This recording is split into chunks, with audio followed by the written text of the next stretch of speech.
اہدی یا متکلم کی طرف مضاف ہے، یعنی یہ منصب امامت میرا عہدہ ہے۔ بہت سنبھل کے جملہ کہہ دوں، امامت منصب الہی ہے، بدو عرب کے گھر کی کھیتی نہیں ہے۔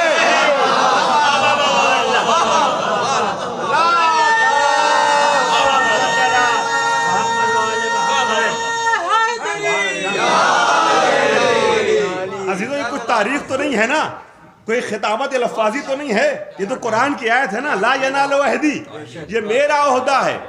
جو کس تک نہیں پہنچے گا؟ ظالموں تک نہیں پہنچے گا۔ جا کے دونوں فریق کے ترجموں کو دیکھیے گا، میری بات پہ چاہے بھروسہ نہ کیجئے، کتاب اٹھا کے دیکھیے، جو جس ترجمے کو مانتا ہے اس ترجمے کو دیکھے۔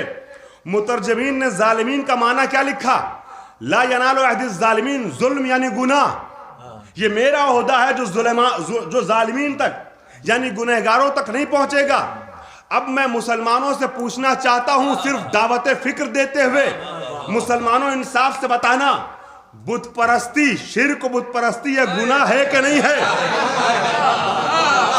شرک و بت پرستی یہ گناہ ہے کہ نہیں ہے؟ امام صادق علیہ السلام نے ارشاد فرمایا ہے، چھوٹے بھائیوں کو جہاں تک بات پہنچے ایک پیغام بھی دے دوں، پیغام دینے کے لیے گھنٹے بھر کی اسپیچ کی ضرورت نہیں ہوتی، 1 منٹ کا ایک جملہ کافی ہوتا ہے۔ امام فرماتے ہیں 2 طریقے کے گناہ ایسے ہیں جن کی معافی ممکن نہیں ہے، یا تو مشرک جو اللہ کا کسی کو شریک قرار دے، کتنے بھی اچھے عمل دنیا میں انجام دے دے، اس کو اچھے عمل کی جزا اللہ دنیا میں دے دے گا، مگر آخرت میں اس کا ٹھکانہ جہنم ہے، جنت میں نہیں جا سکتا۔ اُزْلِفَتِ الْجَنَّةُ لِلْمُتَّقِينَ، اللہ نے اعلان کر دیا ہے جنت متقین کے لیے ہے، کافروں کے لیے نہیں ہے، بت پرستوں کے لیے نہیں ہے، مشرکوں کے لیے نہیں ہے۔ اب آپ اعتراض بھی نہ کیجئے گا، اتنے اچھے اچھے کام کرنے والا اللہ کو نہیں مانتا تو کیا ہوا؟ اچھا کام تو کرتا ہے، اچھا انسان بھی جنت میں نہیں جائے گا۔ آپ کا گھر ہے، گھر کا قانون بنانے کا حق آپ کو ہے، آپ جس کو چاہیں اجازت دیں، جس کو چاہیں روکیں۔ میں عرض کر رہا ہوں اللہ نے جنت بنائی ہے، اعلان کر دیا جنت میں نے بنائی ہے، میں نے کرائٹیریا بیان کر دیا ہے، میں نے اصول بیان کر دیے ہیں، جو اس اصول کے دائرے میں آئے گا وہ جنت میں آئے گا، ورنہ نہیں آئے گا۔ اب اگر جنت میں جانا ہے تو اچھے کام کے ساتھ ساتھ توحید کا عقیدہ رکھنا پڑے گا۔ تو ایک یہ گناہ ہے جس کی معافی ممکن نہیں ہے۔ دوسرا گناہ کیا ہے؟ ماں باپ کی ایذا رسانی، ماں باپ کا، والدین کا دل دکھانا۔ یہ شبیب حسینی کے جملے نہیں ہیں، امام صادق کے جملے۔ امام فرماتے ہیں کہ ماں باپ کی نافرمان اولاد، ماں باپ کو اذیت دینے والی اولاد دنیا میں کتنے بھی اچھے کام کر لے، اللہ اس کے عمل کی جزا دنیا میں تو دے دے گا، مگر مرنے کے بعد اس کا ٹھکانہ جہنم ہے، وہ جنت میں نہیں جا سکتا۔ البتہ ماں باپ کے لیے چونکہ کچھ خاص اہمیت ہے، لہٰذا علماء اور ذاکرین منبر سے ایک طرفہ گفتگو کرتے ہیں، حالانکہ دوسری طرف سے بھی کچھ تاکیدات ہیں۔ ماں باپ کو بھی چھوڑا نہیں گیا ہے، ان کے لیے بھی کچھ گائیڈ لائن معین کی گئی ہے، لیکن چونکہ ماں باپ اگر اولاد کو تکلیف پہنچاتے ہیں تو اس کی سزا تو ملے گی، مگر جہنم یقینی نہیں ہے۔ لیکن اولاد ماں باپ کو تکلیف پہنچائے تو جہنم یقینی ہے۔ اس وجہ سے علماء اس رخ کو زیادہ پیش کرتے ہیں، ورنہ ایسا نہیں ہے کہ والدین کے لیے آسانیاں ہیں، والدین کے لیے بھی کچھ حدود ہیں، ان کو بھی سمجھایا گیا ہے کہ اولاد کے حق کو آپ کیسے ادا کیجئے۔ تو امام نے کیا فرمایا؟ 2 گناہ کی معافی ممکن نہیں ہے۔ کیا ہے؟ ایک ماں باپ کا دل دکھانا، دوسرے شرک۔ اب آئیے سورہ لقمان اٹھا کے دیکھیے، جناب لقمان حکیم نے اپنے بیٹے کو نصیحت کرتے ہوئے فرمایا ان الشرک لظلم عظیم، سب سے بڑا گناہ شرک ہے، بت پرستی ہے۔ اب میں واپس آ جاؤں اپنے جملے پر، ایک جانب قرآن کہہ رہا ہے ان الشرک لظلم عظیم، سب سے بڑا ظلم شرک ہے، بت پرستی ہے۔ دوسری جانب اسی قرآن نے کہا لا ینال عہد الظالمین، امام ظالم اور گنہگار یعنی بت پرست نہیں ہو سکتا۔ اب مجھے انصاف سے دنیا بتائے امامت کا مستحق وہ ہوگا جو 60 سال تک آغوش کفر و شرک میں رہا ہو، یا وہ ہوگا جو پیدا ہو تو دست رسالت پہ قرآن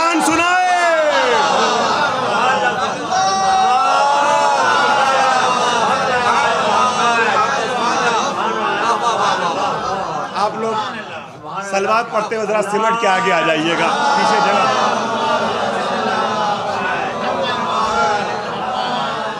اب زیادہ جگہ نہیں ہے، بعد میں آنے والوں کے لیے آسانی ہو جائے. ٹھنڈ کا زمانہ ہے، سمٹ کے بیٹھ سکتے ہیں. البتہ کوئی آج کل چل رہی وبا کی وجہ سے سوشل ڈسٹینسنگ بنا رہے تو اس پہ میں تاکید نہیں کروں گا، اس لیے کہ یہ بھی بجا ہے اور صحیح ہے. ایک صلوات پڑھیں پر محمد وآل محمد. تو میں عرض یہ کر رہا تھا کہ ایک ہی آیت میں دعا بھی ہے اور جواب بھی ہے. دعا یہ ہے کہ خدایا میری نسل میں امامت رکھ دے. اللہ نے جواب میں کہا ہاں تمہاری نسل میں امام بناؤں گا مگر اسے جو معصوم ہوگا، جو معصوم ہوگا. یہاں پہ بھی رکوں تو ذاکرین جانتے ہیں کہ 1 گھنٹہ کم پڑ جائے گا، لہٰذا آگے بڑھ رہا ہوں. تیسری دعا بہت بیدار مجمع ہے، میں چوتھی دعا کے طور پیش کرتا، تیسری دعا کو تمہید بناتا چوتھی دعا کے لیے، مگر بیدار سماعتیں ہو گئی ہیں تو چوتھی دعا تیسرے ہی مرحلے میں پیش کر رہا ہوں. علی والوں کے سامنے پیچھے تک کا مجمع میرے ساتھ چل رہا ہے، بہت توجہ چاہتا ہوں. جناب ابراہیم کی ایک دعا آج کی اس مجلس میں ہدیے کے طور پہ آپ کے حوالے کر رہا ہوں. عزیزان گرامی، جناب ابراہیم نے دعا کی وَاجْعَلْ لِي لِسَانَ صِدْقٍ فِي الْآخِرِينَ، پروردگار عالم آخری دور میں کسی کو میرے لیے لسان صدق بنا کے بھیج دے، سچائی کی زبان بنا کے بھیج دے، میرا انٹرپریٹر بنا کے بھیج دے، میرا ترجمان صدق بنا کے بھیج دے.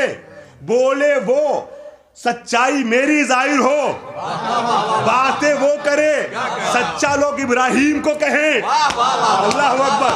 وَاجْعَلْ لِي لِسَانَ صِدْقٍ فِي الْآخِرِينَ. آخرین کس زمانے کو کہتے ہیں؟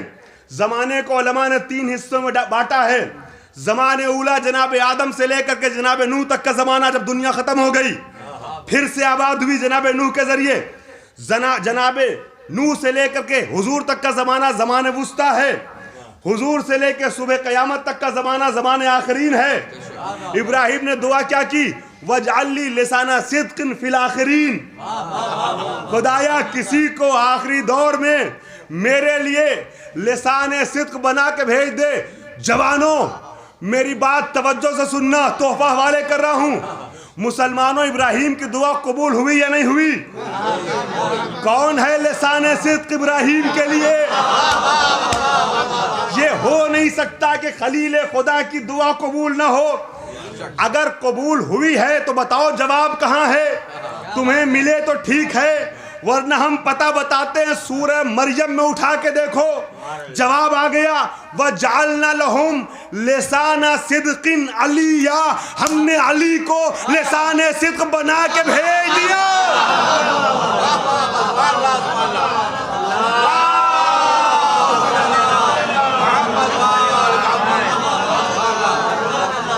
ہم نے علی کو لسان صدق بنا کے بھیج دیا. اکثر لوگ سوال کرتے ہیں علی کا نام قرآن میں ہے یا نہیں ہے. ہم نے پتہ بتایا، سورہ مریم اٹھا کے دیکھیے. ایسے تو اور بھی مقامات پہ ہیں عزیزان گرامی، مگر ہم نہ وہاں کے لیے بحث کرتے نہ یہاں کے لیے بحث کرتے. آپ سے تو بس اتنا کہوں گا کہ اگر آپ میں سے کسی کو شک ہو تو جس لہجہ قرآنی کا مولانا، جس لہن قرآنی کا میں نے ترجمہ کرنے کی منبر سے جرأت کی ہے، اس لہن قرآنی کو آپ ابھی اپنے گھر میں جا کے دعا ندبہ کھول کے چیک کر سکتے ہیں. جس لہن قرآنی کو میں نے پیش کیا ہے اسی لہن قرآنی کو امام صادق نے دعا ندبہ میں پیش کیا ہے. اب رہی دوسروں کی بات جو کہتے ہیں کہ یہ ناؤن نہیں ہے، یہ نیم نہیں ہے، یہ نام نہیں ہے، یہ صفت ہے نا. علی ترجمہ یہ ہوتا ہے ہم نے لسان صدق کو علی یعنی بڑا بنایا، بزرگ بنایا، برتر بنایا. ہم ان سے 2 بات کہیں گے. پہلی بات تو یہ کہ آپ سے اصرار نہیں کریں گے کہ آپ مان لیجئے کہ نام ہے، آپ یہی مانیے کہ صفت ہے. آپ کے نہ ماننے سے قرآن کم سے کم تحریف سے بچا تو رہے گا، تحریف سے بچا تو رہے گا. اور دوسری بات یہ کہ اگر آپ کہتے ہیں کہ یہ مانا یہ مانا یہ مانا تب بھی ہم مان لیں گے، اس لیے کہ ہمارا علی عظیم بھی ہے، برتر بھی ہے، بزرگ بھی ہے، بڑا بھی ہے. صلوات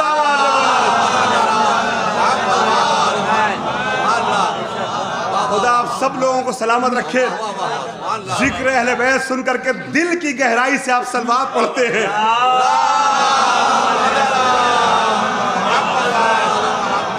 میں مولانا سے گفتگو ہو رہی تھی تو شام کو یہی کہہ رہا تھا کہ بہت کم بستیاں ایسی رہ گئی ہیں کہ جن بستیوں میں مومنین اہل قصہ کا پنجتن کا ذکر سن کے خوش ہوں اور خود سے صلوات پڑھ دیں.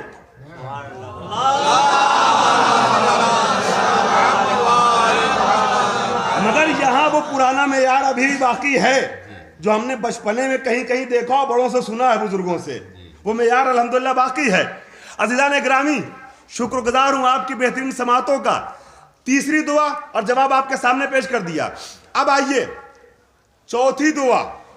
یہاں پہ بھی ایک پیغام دینا چاہوں گا. دعا میں فضائل کی وادی میں چلتے ہوئے ایک پیغام آل محمد دینا چاہوں گا. جناب ابراہیم کی ایک اور دعا ملی. قرآن میں ایک سورہ ہے, میں ایک بار پھر گزارش کروں گا آپ لوگ تھوڑا سا اس طرف آ جائیے. صلوات پڑھتے ہوئے جگہ نہیں ہے اس طرف, صلوات پڑھ ادھر آ جائیں.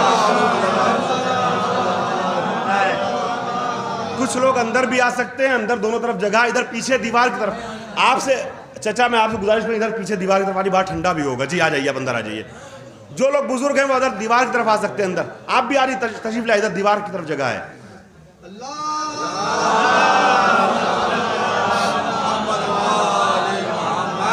یہ شروع کی 5-7 منٹ کی مجلس آپ نے ایسے سنی ہے کہ گاؤں والے مجبور ہو رہے ہیں سن سن کر کے یہاں آنے پہ. ایک صدا پڑے بھائی محمد.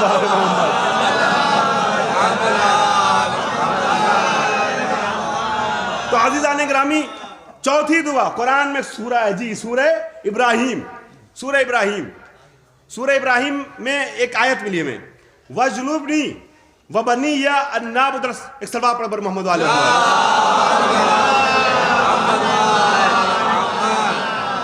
ابھی اس آیت کو روک رہا ہوں. دوسری آیت, رَبَّنَا إِنِّي أَسْكَنْتُ مِنْ ذُرِّيَّتِي بِوَادٍ غَيْرِ ذِي زَرْعٍ عِنْدَ بَيْتِكَ الْمُحَرَّمِ رَبَّنَا لِيُقِيمُوا الصَّلَاةَ فَاجْعَلْ أَفْئِدَةً مِّنَ النَّاسِ تَهْوِي إِلَيْهِمْ. آپ حق ادا کر رہے ہیں کہ مفسر قرآن کی بستی سے ہیں. توجہ چاہ رہا ہوں, ایک صلوات پڑھ محمد والے. جناب ابراہیم علیہ السلام نے جب جناب ہاجرہ اور جناب سارہ کو, جناب ہاجرہ اور جناب اسماعیل کو خانہ کعبہ کے پاس لا کے مکے کی بے آب و گیا سرزمین پہ بسایا ہے, تو ایک دعا کی ہے, ربنا انی اسکنت من ذریتی بواد غیر ذی زرع. پروردگار میں اپنی ذریت کو, بعض ذریت کو, وہی ذریت کے جس میں نسل, جس میں امامت پروان چڑھے گی اس نسل میں, اس بعض ذریت کو تیرے محترم مقدس گھر کے پاس بسا کے جا رہا ہوں. ربنا لیقیموا الصلاۃ, پروردگار تاکہ یہ نمازیں قائم کریں. ربنا لیقیموا الصلاۃ, یہ یاد رکھیے گا جو نسل علوی ہے, خاندان علوی, خاندان عبد المطلب, خاندان بنی ہاشم, نبی اکرم, مولائے کائنات, پنجتن پاک, یہ سب اسی نسل اسماعیلی میں ہیں. بے شک. اور اس نسل اسماعیلی کو جب یہاں بسایا ہے نا جناب ابراہیم نے, پہلی بات تو یہ نہیں کہا کہ میں چھوڑ کے جا رہا ہوں. اکثر ترجمہ ہو جاتا ہے کہ خدایا میں تیرے گھر کے پاس چھوڑ کے جا رہا ہوں. عزیزان گرامی, ایک ماں کو شیرخوار بچے کے ساتھ بے آب و گیا سرزمین پہ لاوارث چھوڑ کے چلا جانا, یہ خلاف حکمت عمل ہے جو نبی نہیں کرتا. بے شک. بے شک. لہذا یہ نہیں کہا کہ چھوڑ کے جا رہا ہوں. اسکن تو میں سکونت دلا کے جا رہا ہوں. عربی میں مسکن کہتے مکان کو, رہنے کی جگہ کو. میں بسا کے جا رہا ہوں, میں بسا کے جا رہا ہوں. کیوں بسا کے جا رہا ہوں؟ تاکہ یہ نمازیں قائم کریں, یعنی خود بھی پڑھیں اور پڑھوائیں بھی. لیقیموا الصلاۃ. بھائی یہ نسل ذہن میں آ گئی نا, اس نسل سے مجھے آگے بھی کام ہے. اسی نسل میں علی اور پورا خاندان علی ہے, جس نسل کو بسا کے ابراہیم نے کہا اس لیے بسا رہا ہوں تاکہ یہ نماز پڑھیں بھی اور پڑھوائیں بھی. عزیزان گرامی, ہم میں دو ہی طریقے کے لوگ ہیں. کوئی وہ ہے جو کہتا ہے, سب کہتے ہیں نا علی والے, کوئی کہتا ہے کہ ہم نسل علی میں ہیں اس لیے علی والے. کوئی کہتا ہے ہم عاشق علی ہیں اس لیے علی والے. دعویٰ خوب کریں ہم کہ ہم علی والے ہیں, مگر یاد رہے قرآن نے کسوٹی دی ہے، ربنا لیقیموا الصلاۃ، لام عربی میں ریزن کو، سبب کو، وجہ کو سمجھانے کے لیے آتا ہے۔ لیقیموا الصلاۃ، ہم اس لیے بسا کے جا رہے ہیں تاکہ نمازیں قائم کریں۔ عزیزان گرامی، اس نسل کو خانہ کعبہ کے پاس اقامہ صلاۃ کے لیے ابراہیم نے بسایا ہے، تو جو علی والا ہے وہ بے نمازی نہیں ہو سکتا۔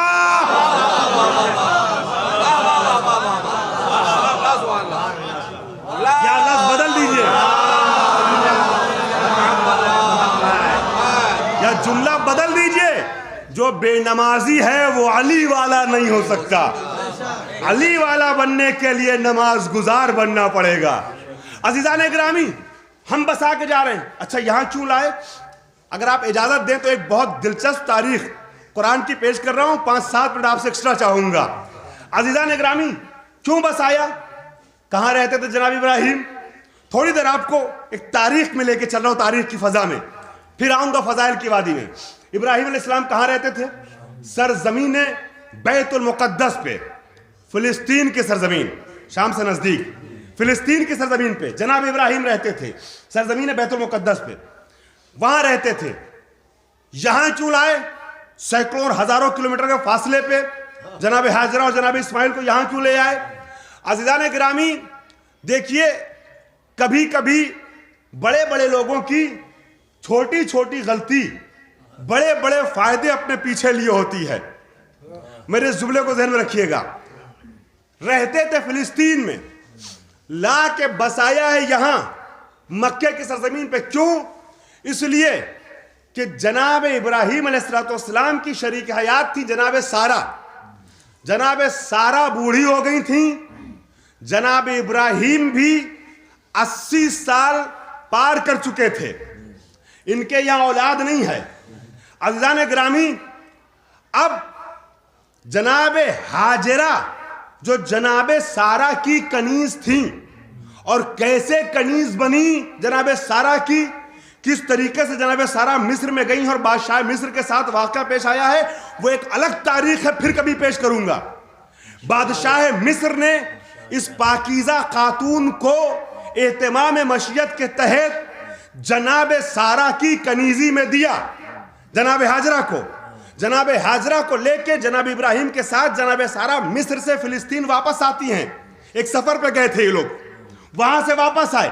اب عزیزان گرامی اولاد نہیں ہے، یہ جناب ہاجرہ جو کنیز سارہ ہیں، جناب سارہ نے اپنی کنیز اپنے شوہر کو ہدیہ کر دی، گفٹ کر دی۔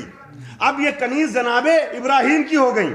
عزیزان گرامی، سارہ حر شریک حیات ہے، ہاجرہ کنیز شریک حیات ہے۔ جناب ہاجرہ کے بطن سے اسماعیل علیہ السلام کی ولادت پہلے ہو گئی، اسحاق بعد میں پیدا ہوئے ہیں۔ 2 بیٹے ابراہیم کے، ایک اسحاق ایک اسماعیل۔ اسحاق علیہ السلام چھوٹے بیٹے ہیں، اسماعیل بڑے بیٹے ہیں۔ جناب اسحاق کے بیٹے یعقوب ہیں، جن کا نام اسرائیل ہے، لقب اسرائیل ہے۔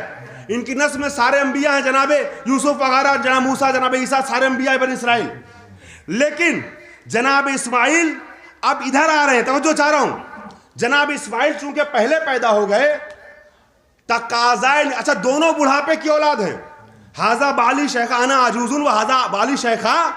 یہ اس بات کی دلیل ہے قرآن میں کہ ابراہیم بھی بوڑھے ہیں، اور جناب سارہ بھی بوڑھی ہیں، اور جناب سارہ کو بعد میں بیٹا ملا ہے اسحاق کی شکل میں، اس وقت کہ جب وہ 90 سال کی تھی، 90 ایئرز کی تھی، اور 37 سال اس کے بعد اور زندہ رہی۔ 127 سال کی عمر میں جناب سارہ اس دنیا سے گئی ہیں، مگر اسحاق بعد میں پیدا ہوئے۔ ہاجرہ کے بطن سے اسماعیل پہلے پیدا ہوئے، اور دونوں بڑھاپے کی اولاد ہیں۔ 80 سال کے ابراہیم ہو چکے تب اسماعیل، اور اس کے کافی عرصے کے بعد اسحاق پیدا ہوئے۔ جب شریک حیات نے فرشتے کے ذریعے دی گئی بشارت کے جواب میں کہا انا عجوزن وہذا بالی شیخہ، آلے دو یا وائلتی آلے دو، ارے کیسے میں اولاد بچہ جنم دوں گی، بچہ جنوں گی، میں تو بوڑھی ہوں، میرا شوہر بوڑھا ہو گیا ہے۔ تو فرشتے پلٹ کے کہتے ہیں کہ رحمت خدا سے مایوس نہ ہو، اللہ جب جسے جو جہاں جس طرح جیسے چاہے عطا کرتا ہے۔ رحمت خدا پر بھروسہ رکھو۔ اب آئیے چونکہ اسماعیل پہلے پیدا ہو گئے لہذا تقاضائے نسوانیت کے تحت جناب سارہ کے دل میں حسد کی آگ شعلہ ور ہوئی. تقاضائے نسوانیت کے تحت بہت احتیاط سے آگے بڑھنا ہے چونکہ جناب سارہ معصوم کی زوجہ بھی ہیں, معصوم کی ماں بھی ہیں. معصوم کی زوجہ بہک سکتی ہے, ماں نہیں بہکتی. اللہ اکبر. میں کچھ عرض کر گیا, مجھے نہیں معلوم میں اپنی بات پہنچا سکا نہیں پہنچا سکا. معصوم کی ماں کبھی نہیں بہک سکتی. اور ایک جملہ آ گیا ذہن میں تو عرض کر دوں مولانا کہ جو ایک نبی کی اور ایک معصوم کی ماں ہو اسے سارہ کہتے ہیں, اسے ہاجرہ کہتے ہیں. جو 11 معصوموں کی ماں ہو اسے فاطمہ کہتے ہیں.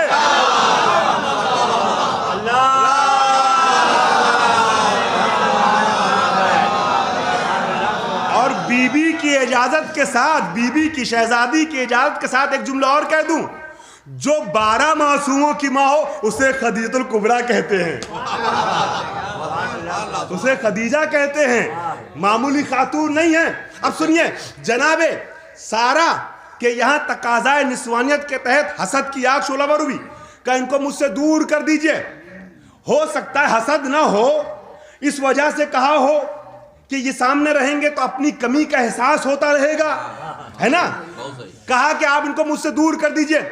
اب آج سے تقریباً 4500 سال قبل کتنا دور کر دیتے کہ دور ہوتا ہے نا. 10-20 کلومیٹر بہت تھا, 50 کلومیٹر بہت تھا. کہاں سرزمین فلسطین بیت المقدس, کہاں سرزمین حجاز مکے کی سرزمین. اب میں جملے پہ واپس آ جاؤں کہ کبھی کبھی بڑے بڑے لوگوں کی مولائیوں, پورے مجمع کا ساتھ چاہوں گا اس جملے پہ. علی والو, علوی بن کے جملہ سننا. بڑے بڑے لوگوں کی چھوٹی چھوٹی غلطیاں بڑے بڑے فائدے اپنے پیچھے لیے ہوتی ہیں. بہت شکرگزار ہوں قرآنی وادی میں آپ خیبر و خندق کے انداز سے آگے بڑھ رہے ہیں. عزیزان گرامی توجہ چاہ رہا ہوں. عزیزو وہ بھی ثواب ہے, یہ بھی ثواب ہے. عزیزان محترم اب سنیے جملہ. جناب ہاجرہ, جناب سارہ نے کہا ہاجرہ کو دور کر دیے, ہزاروں کلومیٹر دور لائے. کیوں؟ بڑے بڑے لوگوں کی چھوٹی چھوٹی غلطیاں بڑے بڑے فائدے اپنے پیچھے لیے ہوتی ہیں. جناب آدم سے کہا تھا لا تقربا هذه الشجرہ, تم دونوں درخت کے قریب نہ جانا. قریب چلے جاتے تو گنہگار ہو جاتے. نبی گناہ کرتا نہیں لیکن ترک اولا کر گئے. فاز اللہم الشیطان, شیطان نے سمجھایا, قریب جانے کو منع کہا, پھل کھانے کو تو نہیں منع کیا ہے. اس ممنوعہ درخت کا پھل کھلا دیا.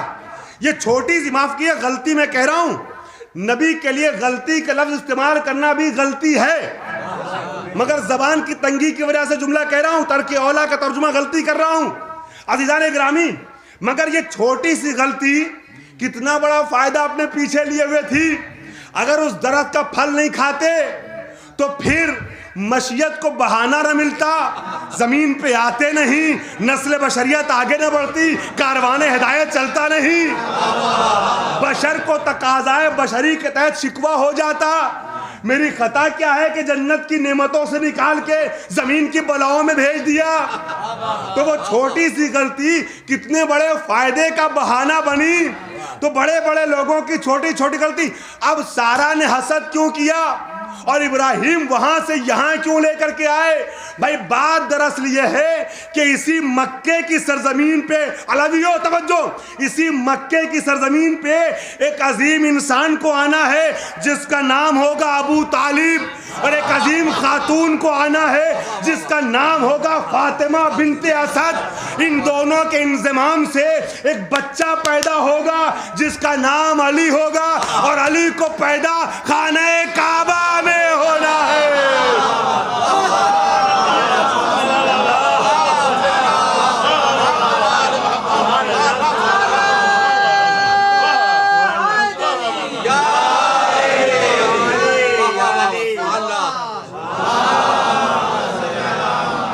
علی کو پیدا خانہ کعبہ میں ہونا ہے, لہذا وہاں سے لے کر کے آئے. اب دعا کا جواب دے دوں، تھوڑی تمہید میں میں نے وقت لے لیا. دعا کا جواب کیا ہے؟ دعا کی میں تیرے محترم گھر کے پاس بسا کے جا رہا ہوں. کیوں؟ تاکہ نماز قائم کریں. فَاجْعَلْ أَفْئِدَةً مِّنَ النَّاسِ تَهْوِي إِلَيْهِمْ.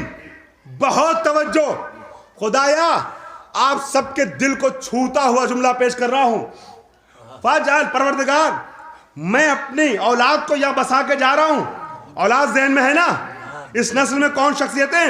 خدایا لوگوں کے دلوں میں میری اولاد کی محبت ڈال دے. اللہ نے آواز دی، ابراہیم میں کریم ہوں، جتنا مانگا جاتا ہے اس سے ماں سوا دیتا ہوں. تم نے اپنی اولاد کی محبت لوگوں کے دلوں میں ڈالنے کی دعا کی ہے. وقت آنے دو، میں تمہاری اولاد کی محبت کو اجر رسالت بناؤں گا محمد کے زمانے میں.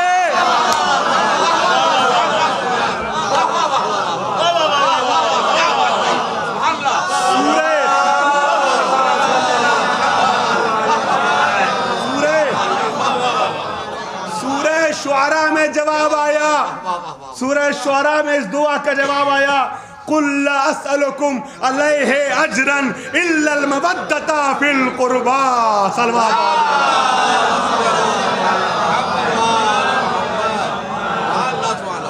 ہم تمہاری اولاد کی محبت کو اجر ساتھ. بڑی توجہ سے آپ نے جملہ سنا نا. اب میں نے عرض کیا آپ کے دل کو چھوتا ہوا جملہ، تو اب علی کی محبت میں علی والوں کو خوش کرنے کے لیے جملہ کہہ رہا ہوں. توجہ چاہ رہا ہوں، یہ بھی عبادت ہے. علی والوں کو خوش کرنے کے لیے جملہ. فَاجْعَلْ أَفْئِدَةً، اکثر ہماری قوم کے نوجوانوں آپ کے لیے جملہ پیش کر رہا ہوں، آپ کا ساتھ چاہوں گا. اکثر نوجوانوں کو شکوہ ہوتا ہے جب آل محمد اتنے کمال والے تھے تو سب عاشق آل رسول کیوں نہیں ہو جاتے؟ بزرگوں سے بھی دعائیں چاہوں گا، سب عاشق آل محمد کیوں نہیں ہو جاتے؟ سب کیوں نہیں ان سے محبت کرتے؟ اس سوال کا جواب اسی آیت میں چھپا ہوا ہے. عربی زبان میں من جو آتا ہے، من لفظ من، یہ تبعیض کو سمجھانے کے لیے آتا ہے.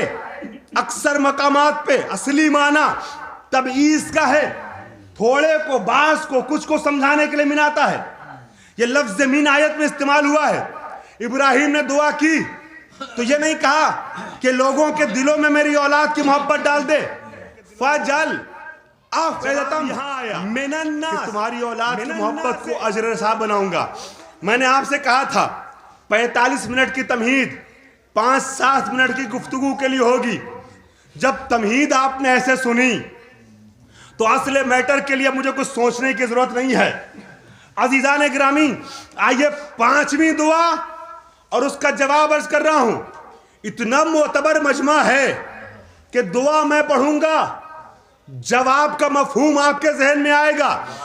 اسی مکے کی سرزمین پہ دعا کرتے ہوئے جناب ابراہیم جہاں اپنی نسل کو بسایا ہے، نسل ابراہیمی ذہن میں ہے نا، دعا کرتے ہوئے کہتے ہیں وَجْنُبْنِي وَبَنِيَّ أَن نَعْبُدَ الْأَصْنَامَ.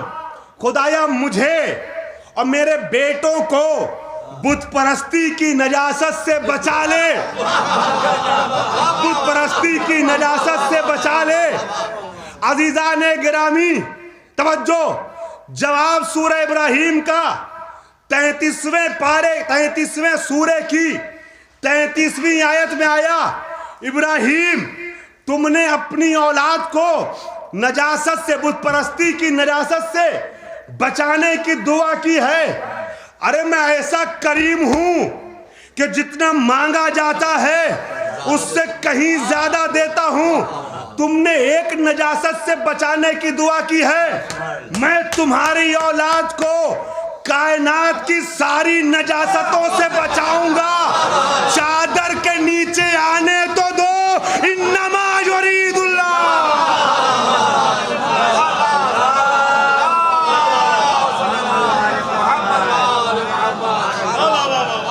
سب مل کے صدا پڑھیں.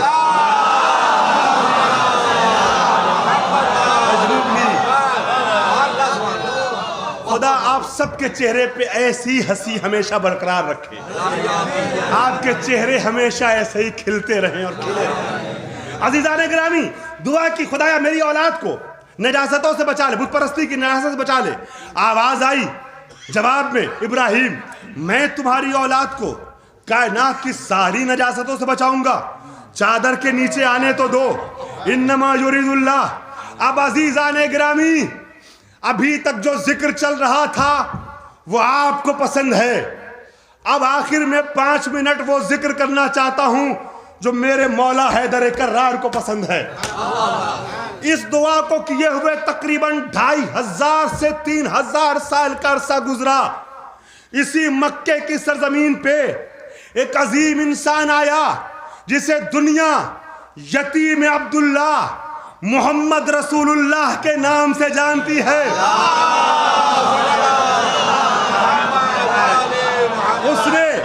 اس نے اپنی زندگی کی 25 بہاریں گزاری۔ عقد نکاح کا وقت آیا، عقد نکاح کس نے پڑھا؟ بھائی سچ کو جھوٹے سے جھوٹے راوی نے لکھا۔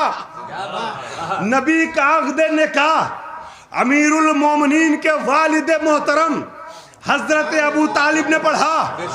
اب عقد نکاح خطبہ نکاح پڑھتے پڑھتے ایک جملہ کہتے ہیں، دعا دہرا دوں، وَجْنُبْنِي وَبَنِيَّ أَن نَعْبُدَ الْأَصْنَامَ، خدایا مجھے اور میرے بیٹوں کو بت پرستی کی نجاست سے بچا لے۔ ابو طالب خطبہ پڑھتے پڑھتے کہتے ہیں، الحمدللہ الذی جعلنا من نسل ابراہیم، خدا کا شکر ہے کہ اس نے مجھے ابراہیم کا بیٹا بنایا۔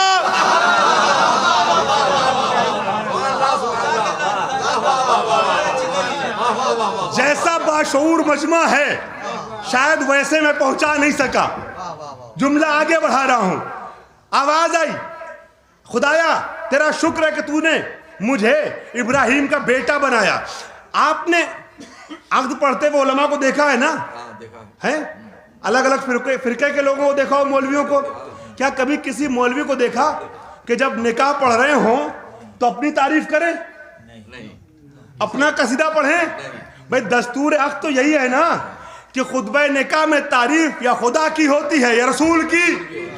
میں کہوں گا ابو طالب یہ اپنا کلمہ، اپنی تعریفیں، اپنا قصیدہ کیوں پڑھ رہے ہیں؟ عجب نہیں ابو طالب کہیں دیکھو میرے سامنے یہ جو بیٹھا ہے نا، یہ نبیوں کا نبی ہے، ولیوں کا ولی ہے، رسولوں کا رسول ہے، یہ عالم الانساب ہے، یہ نسلوں پہ نظر رکھنے والا ہے، یہ باپ سے زیادہ بہتر جانتا ہے، بیٹے سے زیادہ بہتر جانتا ہے کہ اس کا باپ کون ہے۔ اس کے سامنے میں خود کو ابراہیم کا بیٹا بتا رہا ہوں تاکہ غلط کہوں تو ٹوک دے۔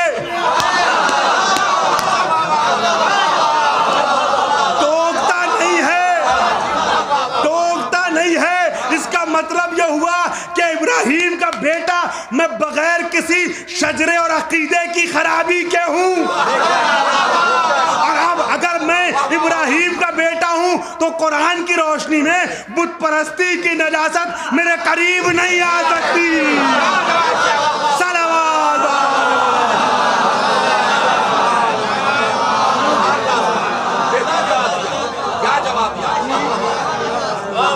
بت پرستی کی نجاست میرے قریب نہیں آ سکتی۔ روایتوں کے شعبوں کو شکوہ نہ ہو، مسلسل آپ کو شروع سے آیتوں کی وادی میں سفر کرایا، شعبہ روایت کو شکوہ نہ ہو، لہذا آخر میں ایک روایت پیش کر رہا ہوں عظمت ابو طالب کے لیے۔ میں تو البتہ یہ کہوں گا عظمت ابو طالب بہتر ہے ایمان ابو طالب کے بجائے، چونکہ قرآن سے اور روایات سے بہت سی باتیں اور بہت سی دلیلیں ایسی موجود ہیں جو زمان فطرت میں جناب ابو طالب کی ولایت کو ثابت کرتی ہیں۔ ایمان کی بات تو چھوٹی ہے مگر دنیا ایمان کو ابھی شک کی نگاہ سے دیکھتی ہے، اس لیے ایمان پہ ہم گفتگو کرتے ہیں۔ صلوات پڑھیں بر محمد و آل محمد۔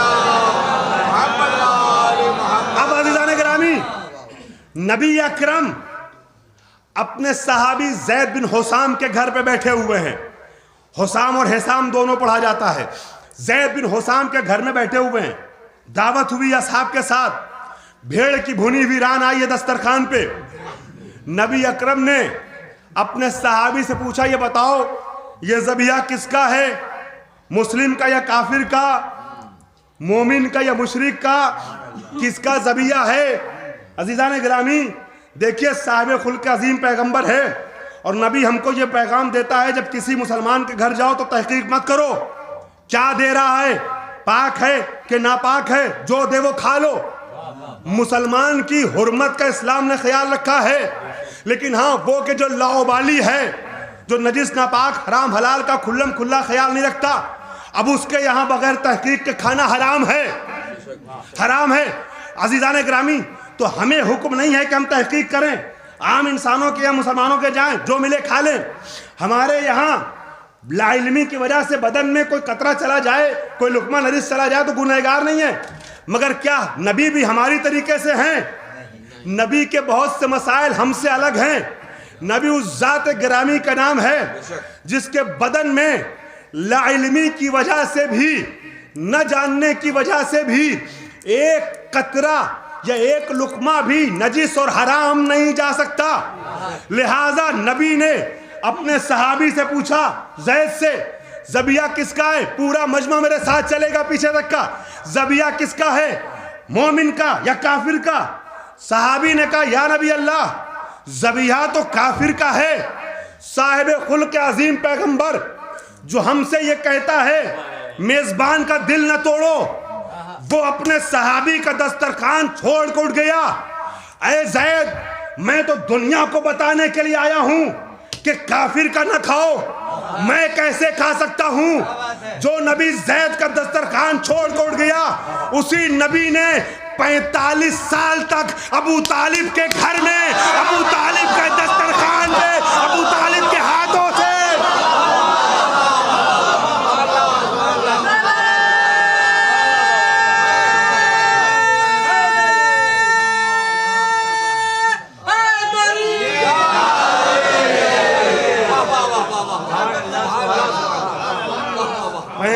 سال تک ابو طالب کے گھر میں، ابو طالب کے دسترخوان پہ، ابو طالب کے ہاتھوں سے کھانا کھایا. کیا نبی ہماری طریقے سے ہیں؟ گھر میں کچھ اور باہر کچھ ہیں؟ یہاں صحابی کی بات آئی دسترخوان چھوڑ دیا، وہاں چچا کی بات ہے تو پارٹی بازی کر رہے ہیں. اب نہ کہنا، ورنہ ابو طالب سے پہلے نبی کے اخلاق پہ لفظوں کو سنبھال کر رہا ہوں، کوئسچن مارک لگ جائے گا. عزیزان گرامی آخری جملہ فضائل کا اس بیداری سے آپ نے سنا ہے، لہٰذا یہ جملہ تحفے کے طور پہ حوالے کر رہا ہوں. عزیزان محترم ایمان ابو طالب، عظمت ابو طالب پر قرآن اور روایات سے بہت سی دلیلیں موجود ہیں. ایک اشرا پڑھتا ہوں عظمت ابو طالب پر، ایک مجلس تو بہت کم ہے، بہت سی دلیلیں موجود ہیں. پھر بھی لوگوں نے کافر کیوں کہہ دیا؟ ایک روایت ہے اور وہ روایت کیوں آئی اسے عرض کروں گا آگے. صرف ایک روایت، کھوکھلی روایت جو وہاں سے چلی اور یہاں تک آ گئی. ایک یہودی راوی جو اسلام کی نقاب ڈال کے سن 7 ہجری یعنی فتح خیبر کے بعد مسلمان ہو گیا تھا یہی سب کام کرنے کے لیے. سلوات پڑھے پر محمد.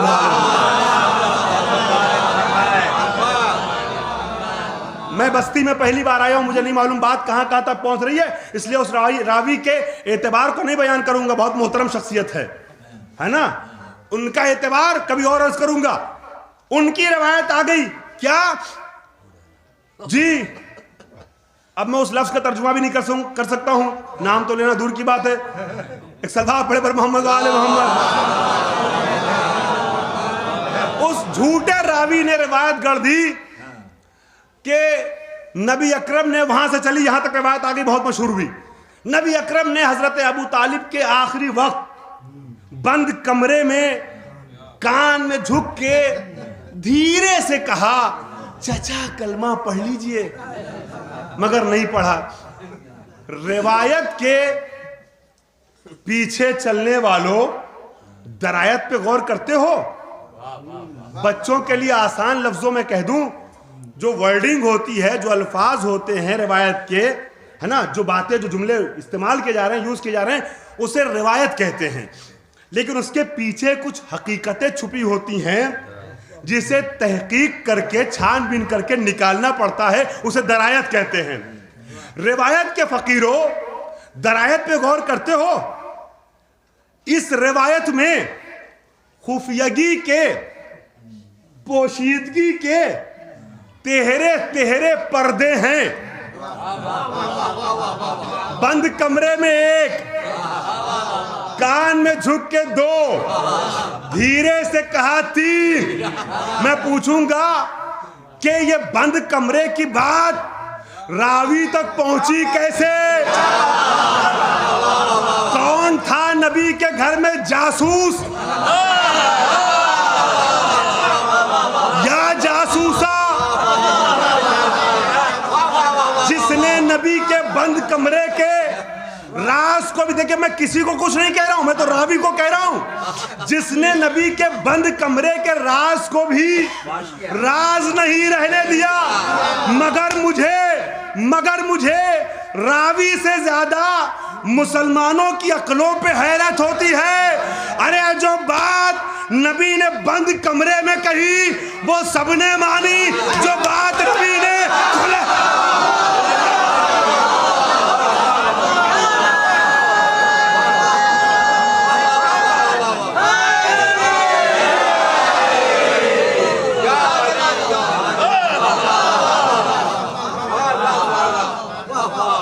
جو بات نبی نے کھلے میدان میں سب کو دکھا کے سب کو سنا کے کہی, وہ کسی نے نہ مانی. ایک سلوات پڑھیں حضرات میں.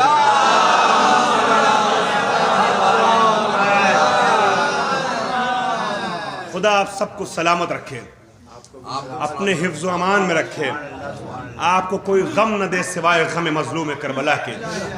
جیسے فضائل آل محمد پہ خوش ہوتے ہیں ویسے مصائب آل محمد پہ گریہ کریں, اس لیے کہ یہی گریہ ہے جس نے قاتل کے چہرے کو بے نقاب کیا ہے. عزیزان گرامی, ہر امام نے تاکید کی ہے. کیوں کہا گیا؟ اتنی دلیلیں ہونے کے باوجود کھوکھلی روایت کو لے کر کے بیس بنا کر کے ابو طالب کو کافر کیوں کہا گیا؟ ابو طالب سے کیا دشمنی تھی؟ اس کا جواب ہمیں کربلا کے میدان میں ملا. ابو طالب کی دشمنی میں ابو طالب کو کافر نہیں کہا گیا, بلکہ ایک انسان تھا جس کی عداوت میں دو شخصیتوں کو حملے کا نشانہ بنایا گیا ہے. باپ کے ایمان پہ حملہ کیا گیا, بیٹے کی جان پہ حملہ کیا گیا. اس کا جواب کربلا میں ملا. جب امام حسین نے سوال کیا تم مجھے کس جرم میں شہید کر رہے ہو؟ میں نے حلال محمدی کو حرام کیا یا حرام محمدی کو حلال کیا, تو آواز آئی بغضاً لأبیک, ہم آپ کو آپ کے بابا کی دشمنی میں قتل کر رہے ہیں. اللہ اکبر. آپ رونے کو آمادہ ہو گئے. یہ علی سے دشمنی تھی جس کے نتیجے میں ابو طالب کے ایمان پہ حملہ کیا گیا اور امام حسین کی جان پہ حملہ کیا گیا. گفتگو ہو رہی تھی مجلس سے قبل مصائب کے سلسلے میں کہ کس کے مصائب پڑھے جائیں.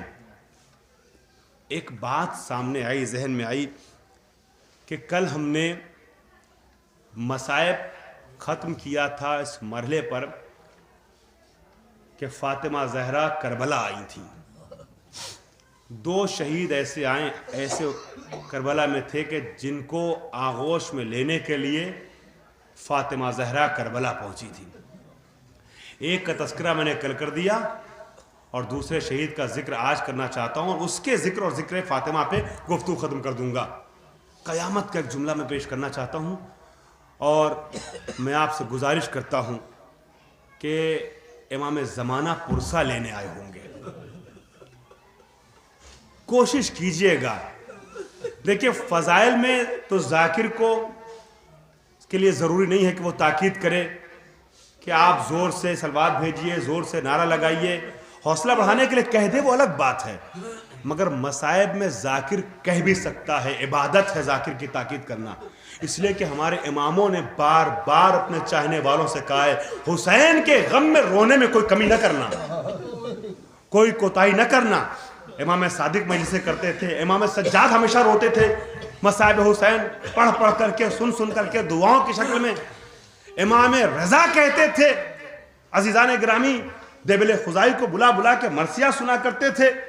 اور جب لوگوں نے کہا کہ آپ اتنا کیوں روتے ہیں کربلا کو یاد کر کے, تو امام فرماتے ہیں کہ مجھے خوف اس بات کا ہے کہ جیسے تم نے غدیر کو بھلا دیا ویسے ہی کربلا کو فراموش نہ کر دو.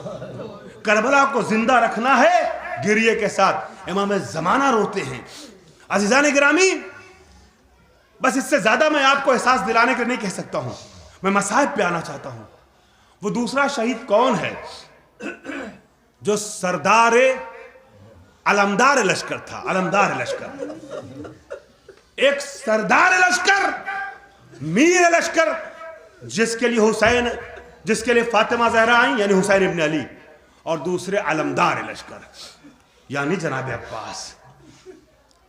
عزیزان گرامی, جناب عباس کی شہادت کی تفصیل نہیں پڑھوں گا, لیکن وہ جملہ جو عرض کرنا چاہتا ہوں مصائب کے عنوان سے, اس کے لیے آپ کے ذہنوں کو آمادہ کرنے کے لیے, تاکہ سارا مجمع ویسے روئے جیسے فاطمہ زہرا چاہتی ہیں. میں دو ایک جملے عرض کرنا چاہوں گا تمہیداً. جناب عباس سرکار وفا ہیں. عزیزان گرامی, جناب عباس حسین سے بہت عشق کرتے تھے. عزیزو, ماں کی تربیت کا اثر تھا. وہ خاتون جو اس گھر میں ماں بن کر کی آئی, شہزادی کے بچوں سے کہتی ہے ماں نہ کہنا, مجھے اپنی کنیز سمجھنا. اس ماں کی تربیت ہے کہ بچپنے سے عباس کو سمجھایا بھائیوں کے لیے کہ بھائی نہ کہنا بلکہ آقا کہنا. اللہ اکبر. عزیزان گرامی, اس آغوش میں پروان چڑھتے رہے عباس, اور ہر لمحہ حسین کی خواہش کے لیے فکر مند رہتے تھے کہ حسین کو کب کیا خواہش ہو جائے. مسجد کوفہ میں امیر المومنین بیٹھے ہوئے ہیں, وہاں امام حسین بھی تشریف فرما ہے. امام حسین نے پیاس کا اظہار کیا. اس وقت جناب عباس کی عمر زیادہ نہیں ہے. پیاس کا اظہار کیا. اس کے پہلے کہ کوئی صحابی جاتا حسین کے لیے پانی لاتا, دیکھنے والی نگاہوں نے دیکھا کہ جناب عباس اٹھے اور تیزی سے گھر کی طرف گئے حسین کے لیے پانی لانے.